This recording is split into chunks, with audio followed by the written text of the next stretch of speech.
Good morning everybody. मैं Rohit sir आप लोग के लिए मैथ्स लेके आया हूं। आज हम 10th क्लास का द्विघात बहुपद पढ़ेंगे। द्विघात बहुपद से रिलेटेड बेसिक से लेकर के उनके फॉर्मूला, कंसेप्ट, ऑब्जेक्टिव, शॉर्ट और लॉन्ग क्वेश्चन भी देखेंगे। यदि एक क्लास में संभव नहीं हो पाएगा तो फिर दूसरे क्लास में डालेंगे वीडियो बना करके और आप लोग उसे देख करके सीख पाइएगा। सबसे पहले मैं आप लोग को एक बात कहना चाह रहा हूं, मेरे इस क्लास में यदि आपको कोई भी तरह का परेशानी हो समझने में तो आप मेरे इस वीडियो के नीचे में अवश्य ही कमेंट करें।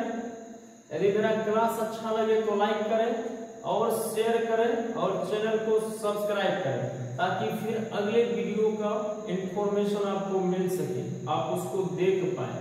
चलिए शुरू करेंगे अभी द्विघात बहुपद। चलिए देखिए द्विघात बहुपद।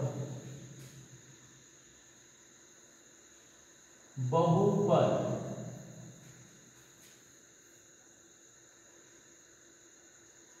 पॉलिनोमियल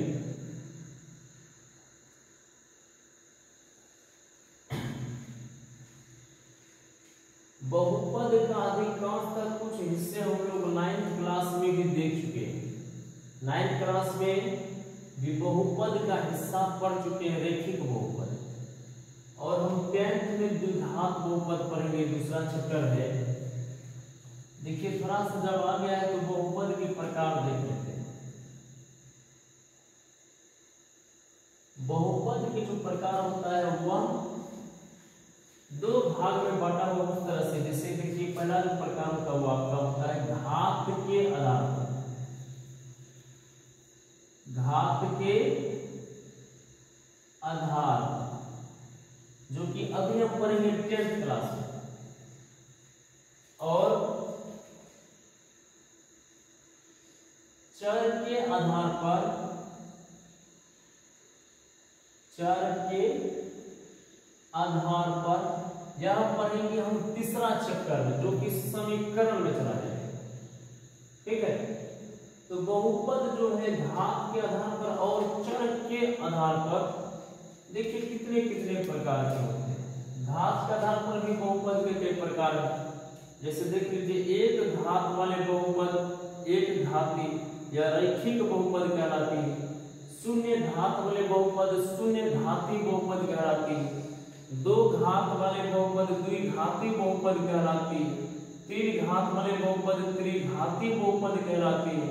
चार घात वाले बहुपद चार घाती बहुपद कहलाती है।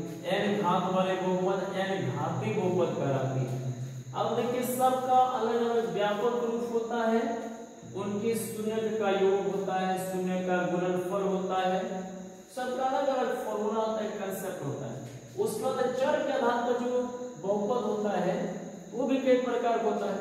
कोई ऐसा बहुपद होगा जिसमें एक ही चर है, एक चर वाला बहुपद कहलाएगा। जिसमें दो चर होगा वो दो चर वाला बहुपद कहलाएगा। जिसमें तीन चर होगा वो तीन चर वाला बहुपद कहलाएगा। अब यहाँ पर देखिए हम लोग 10th क्लास में भी पढ़ेंगे तो द्विघाती बहुपद पढ़ेंगे, जो कि जिससे के रिलेटेड हमारे एग्जाम में क्वेश्चन आते हैं, ऑब्जेक्टिव में पूछे जाते हैं, 2 नंबर पूछे जाते हैं, 1 नंबर देखे जाते हैं। चलिए देखिए हम लोग सीधा शुरू करते हैं द्विघाती बहुपद। इसी का जो प्रकार होगा पहला आपका हो जाएगा क्या, शून्य घाती। देख लीजिए एक बार देख लेते हैं, जब देख लेते हैं शून्य घाती। दूसरा आपका रैखिक और तीसरा आपका द्विघाती।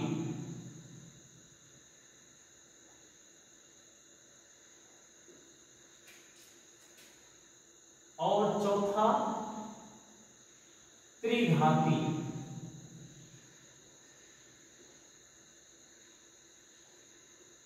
यहां तक देख लेते हैं, जब शुरू कर दिए लिख दिए यहां तक देख लीजिए। अब देखिए शून्य घाती बहुपद किसको कहेंगे। शून्य घाती बहुपद का मतलब है वैसा बहुपद संख्या शून्य हो या तो चर पद अब्सेंट हो, वही क्या कराएगा, शून्य घातीय बहुपद। लिख लेते हैं इसका परिभाषा, वैसे बहुपद जिसमें घात की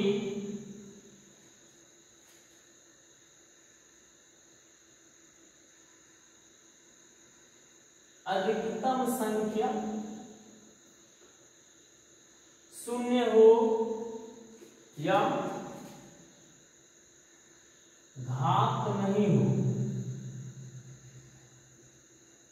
या चर पद ही नहीं हो, क्या कराएगा, शून्य घातीय बहुपद कराएगा। जैसे देख लीजिए, जब दुनिया का कोई भी संख्या ले लीजिए, वो आपका क्या है, शून्य घातीय बहुपद है।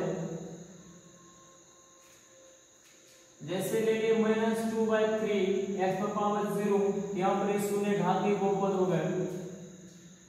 3y -5, ये शून्य घातीय बहुपद है। 9x⁻0 + 9, ये सब का सब क्या है आपका, शून्य घातीय बहुपद है। इसका कोई शून्य नहीं होता है, शून्य घातीय बहुपद का कोई शून्य होता ही नहीं। उसके बाद दूसरा जो है आपका वो रैखिक बहुपद है। रैखिक बहुपद, रैखिक बहुपद का मतलब हो गया वैसे बहुपद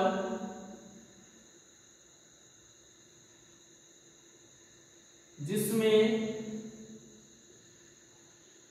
चर पदों के घात की अधिकतम संख्या 1 हो।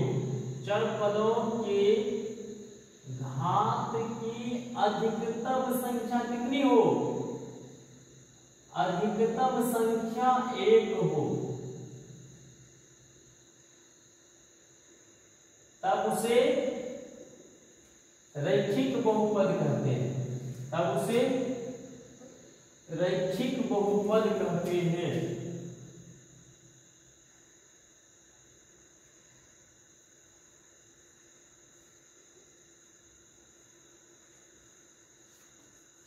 देखिए, इसका जो व्यापक रूप होता है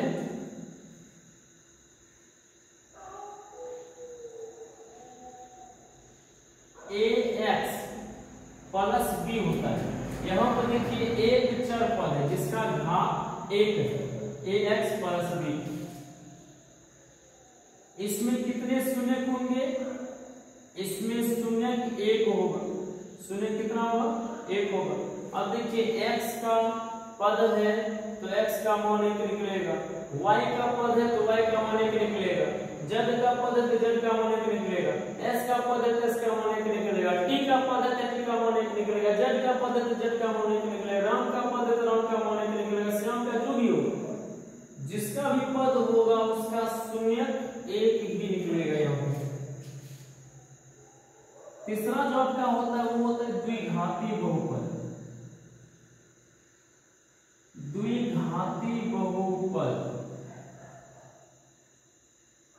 यहां देखिए इसका देखिए परिभाषा,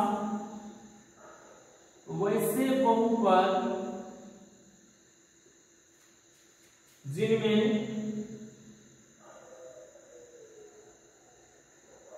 चर पदों के घात की अधिकतम संख्या, चर पदों के घात की अधिकतम संख्या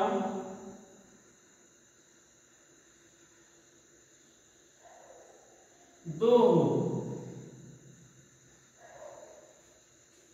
तब उसे द्विघाती बहुपद कहेंगे।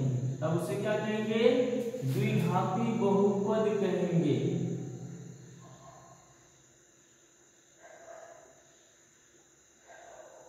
अब यहां पर देखिए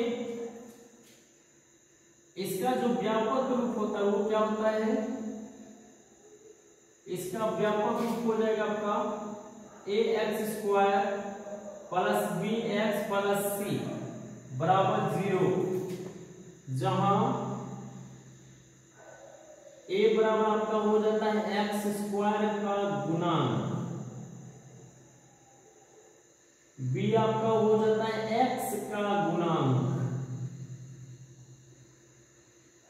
और c आपका हो जाता है 1 का गुणांक। अब देखिए द्विघात बहुपद में देखिए घात की अधिकतम संख्या कितनी है? 2 है। घात की अधिकतम संख्या 2 है, इसमें शून्य की कितनी होगी? 2 ही होगी। इसमें जो शून्य होगा वो कितनी होगी?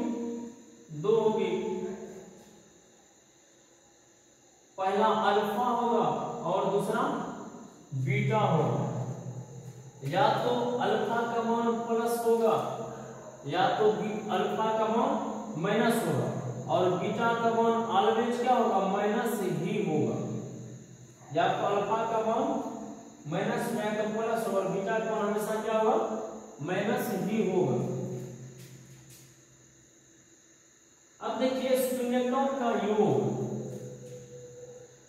रिलेशन को निकालने के लिए तो शून्यकों का योग निकालते हैं। शून्यकों का योग, शून्यकों का योग का जो फॉर्मूला होता है वो आपका हो जाता है माइनस एक्स का गुणांक, माइनस एक्स का गुणांक बटे एक्स स्क्वायर का गुणांक, बटे एक्स स्क्वायर का गुणांक। ऐसे को हम फॉर्मूला लिखते हैं अल्फा प्लस बीटा बराबर। अब देखिए माइनस तो माइनस एक्स का गुणांक, देखिए एक्स का गुणांक क्या है? b है, और एक्स स्क्वायर का गुणांक देखिए क्या है आपका? a। ये फॉर्मूला बन गया आपका शून्यकों का योग या योगफल। आपका क्या होगा? माइनस एक्स का गुणांक बटे एक्स स्क्वायर का गुणांक, जिसका फॉर्मूला क्या हो गया? अल्फा प्लस बीटा बराबर माइनस b बाय a। उसके बाद चौथा जो इसमें बात होगी वो होगी शून्यकों का गुणनफल। शून्यकों का गुणनफल, शून्यकों का गुणनफल का जो क्या होता है फॉर्मूला? 1 का गुणांक, 1 का गुणांक बटे एक्स स्क्वायर का गुणांक, 1 का गुणांक बटे एक्स स्क्वायर का गुणांक। या इसी को हम लिखते हैं अल्फा इंटू बीटा। अब देखिए 1 का गुणांक क्या आपका? c है, और एक्स स्क्वायर का गुणांक क्या आपका? a है। दूसरा आपका ये फॉर्मूला बन गया अल्फा इंटू बीटा बराबर c बाय a। पहला आपका ये बन गया अल्फा प्लस बीटा बराबर माइनस b बाय a। उसके बाद देखिए पांचवा बात देखिएगा। अब देखिए शून्य का योगफल और शून्य का गुणनफल हो गया। अब ऑब्जेक्टिव में क्या दे देता है? शून्यकों के व्युत्क्रमों का योगफल दे देता है और उनके गुणनफल दे देता है। तो इसका देखिए क्या होगा? शून्यकों के योगफलों का व्युत्क्रम, योगफलों का व्युत्क्रम। अब देखिए यहां पे आप तो क्या होगा? शून्यकों के योगफल का व्युत्क्रम। इसका जो फॉर्मूला आपका हो जाता है आपका हो जाता है शून्यकों का योगफल बटे शून्यकों का गुणनफल। क्या हो जाता है? शून्यकों का योगफल बटे शून्यकों का गुणनफल।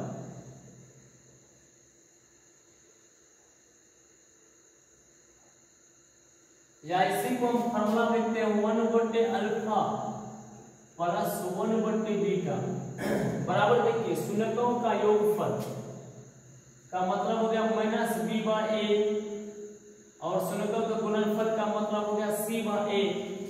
अब देखिए ए और ए कटेगा तो आपका क्या फॉर्मूला निकलेगा? 1 बटे अल्फा प्लस 1 बटे बीटा बराबर माइनस बी बाय सी।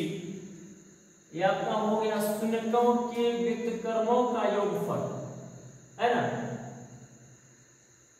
उल्टा लिखा गया प्रश्न में शून्यकों के व्युत्क्रमों का योगफल होता है, इसको सही कर लीजिए।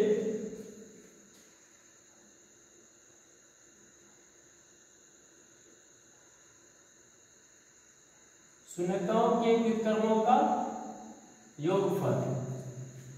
अगला जो आपका होता है वो होता है शून्यकों के व्युत्क्रमों का गुणनफल।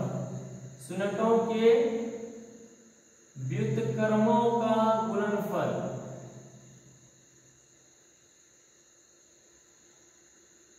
ये भी आपका क्या होगा, 1/,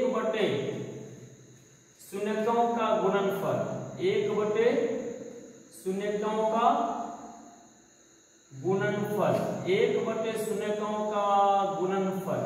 अब यहां पर सेट करिए 1/, अल्फा इंटू 1/, बीटा बराबर, देखिए यहां पर शून्यकों का गुणनफल को आप अल्फा इंटू बीटा लिखते हैं। अब यहां पर मान बैठाइए अल्फा इंटू बीटा, इसका मान होता है c/a, तो ये a आपका ऊपर चला जाता है, तो एक फॉर्मूला निकल जाता है शून्यकों की व्युत्क्रमों का गुणनफल बराबर a/c। उसके बाद एक और फॉर्मूला का हो जाता है द्विघाती बहुपद का निर्माण सूत्र। द्विघाती बहुपद का निर्माण सूत्र देखिए क्या होता है, x² minus alpha plus beta into x plus alpha into beta बराबर 0। यह आपका हो जाता है द्विघाती बहुपद का निर्माण सूत्र होता है। देखिए इसके अलावा भी कुछ और फॉर्मूला का इस्तेमाल होता है द्विघात बहुपद में। तो एक बार देखिए द्विघाती बहुपद को फिर से समझ लेते हैं, तब फिर हम इस पर कुछ सवाल कुछ एग्जांपल लेंगे। द्विघाती बहुपद देखिए पहले कहेंगे किसको, वैसे बहुपद जिनमें चर पदों के घात की अधिकतम संख्या 2। जैसे देख लीजिए 2x² प्लस 5x प्लस 6 बराबर 0। ये आपका द्विघाती बहुपद। इस बहुपद में देखिए सबसे बड़ा जो घात है वो आपका क्या है, 2 चर पद। ये आपका द्विघाती बहुपद हो गया। द्विघाती बहुपद का जो व्यापक रूप होता है वो क्या होता है, ax² plus bx plus c बराबर 0 होता है। जहां पर a बराबर क्या होता है, x² का गुणन, b बराबर आपका होता है x का गुणन, c बराबर 1 का गुणन होता है। अब देखिए द्विघाती बहुपद में घात 2 है, इसलिए इसका शून्यक भी 2 होगा। एक को अल्फा कहेंगे, दूसरा को बीटा कहेंगे। अल्फा का मान माइनस प्लस दोनों होता है और बीटा का मान ऑलवेज माइनस होता है। उसका शून्यकों का योगफल का फॉर्मूला होता है माइनस x का गुणांक बटे x² का गुणांक। माइनस x का गुणांक को क्या माने हैं, माइनस b, और x² का गुणांक का a, तो अल्फा प्लस बीटा बराबर हो गया आपका माइनस b/a। फिर शून्यकों का गुणनफल, इसका क्या फॉर्मूला होता है, 1 का गुणांक बटे x² का गुणांक।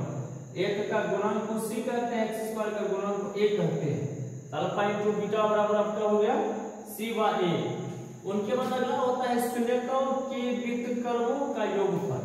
व्युत्क्रमों का योगफल, इसका क्या होता है, शून्यकों का योगफल बटे शून्यकों का गुणनफल। अब देखिए शून्यकों का योगफल क्या होता है, माइनस b/a फॉर्मूला, और शून्यकों का गुणनफल का c/a होता है। a और ये कट गया तो माइनस b/c बच गया, तो 1/, अल्फा प्लस 1/, बीटा बराबर हो गया आपका माइनस b/c। उसके बाद अगला होता है शून्यकों के व्युत्क्रमों का गुणनफल। ये क्या होता है, 1/, शून्यकों का गुणनफल होता है, या 1/, अल्फा इंटू 1/, बीटा बराबर लिखिए 1/, अल्फा इंटू बीटा। अब देखिए अल्फा इंटू बीटा का मान होता है c/a। ये a ऊपर चला गया तो फॉर्मूला हो गया आपका 1/, अल्फा इंटू 1/, बीटा बराबर a/c। उसके बाद एक ये मोस्ट इंपोर्टेंट फॉर्मूला जो कि हूबहू ऑब्जेक्टिव में एग्जाम में पूछ देता है, द्विघाती बहुपद का निर्माण सूत्र। वो क्या होता है, x² minus alpha plus beta into x plus alpha into beta बराबर 0। अब देखिए इतनी सारी बातों को आप लोग ध्यान से पढ़िए और समझने का प्रयास करिए। यदि कहीं पर कोई डाउट क्लियर नहीं हो पा रहा है तो आप मेरे कमेंट सेक्शन में जाइए और वहां पर एक सुंदर सा कमेंट करिए और हम फिर अगले वीडियो में आपको बतावे कि वो कैसे सॉल्यूशन आपका सॉल्यूशन हम देने का कोशिश करेंगे, वो बताएंगे। बाकी आप मेरे वीडियो यदि मेरे क्लास में आपको अच्छा लगता है तो उसको आप लाइक और शेयर अवश्य करेंगे, चैनल को सब्सक्राइब करेंगे ताकि मैं बराबर से सभी चैप्टरों का क्रमशः वीडियो बनाकर अपलोड करते रहूं और हौसला मेरा भी बढ़ते रहे। बहुत बहुत धन्यवाद। क्लास देखिए, धन्यवाद।